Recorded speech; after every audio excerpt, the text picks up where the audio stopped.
Jari jari yamuda ya jari ya damba alia yama nest be tirgude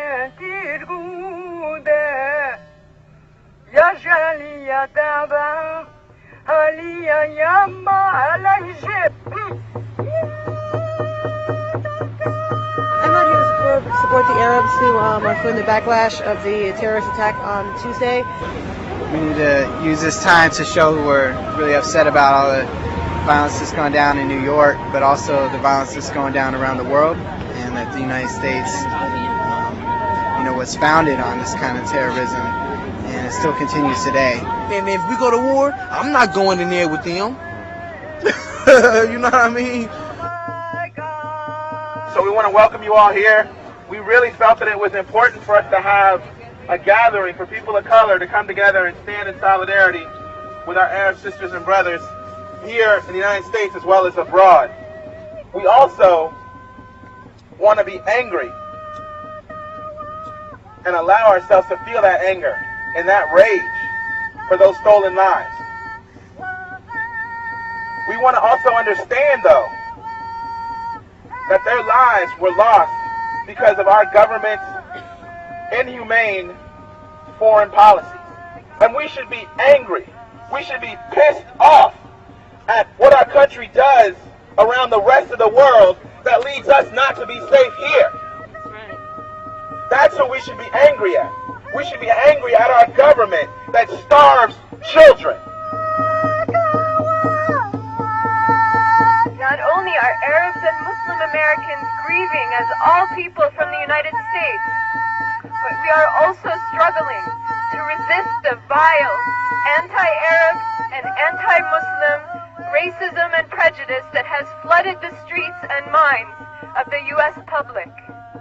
But we also urge all of us here today to not forget our brave brothers and sisters under siege or have been under siege in Puerto Rico, in Palestine, in Colombia, in Iraq, and in Kosovo, who upon their communities rain down bombs each and every single day.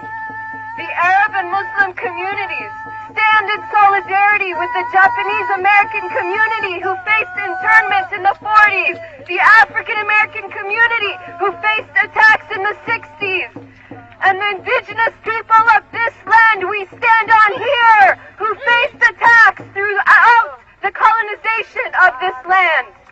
The Latino American community who experienced a crackdown within the last 10 years of anti-immigrant legislation. We've always seen America drop bombs on people.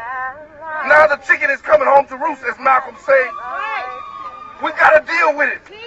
They got people so dedicated they're going to commit suicide to make their point. We got to understand there's a war going on, that people are fighting for their own life, for their land, right? We got to support the people. We cannot let the demise of the media take our spirits down. We don't want to see our people die, innocent people dying, but they're fighting a war. They don't have the army to fight a blockhouse warfare with the American people. Don't call them cowards. They're heroes that died, and they're the people that we have to support in this case. The people of color are rising here, and we got to understand that. I just want to say we got to support, and don't let this thing turn your spirits down. Turn them up! I keep on living with the fullness of the one, like the heat of the sun or the skin on the drum. But now I'm fully marinated, and now I'm ready for the fire. So you can fire one, fire two. But then when we knew what those places represented, we were kind of also glad that a place called the Pentagon, where military strategies which have killed millions of people around the face of the world. Now I'm not going to go through the whole list. We know, to see that place burning, there was some satisfaction to it. I wish during the Pearl Harbor time there were more people that stood in solidarity for us. Yes. And so that's why I'm here. It's the bombs that the government has been dropping around the world that are now blowing up inside the U.S. borders. And I hope We've got something stronger than bombs. We have solidarity. That dream of revolutionary change is stronger than bombs.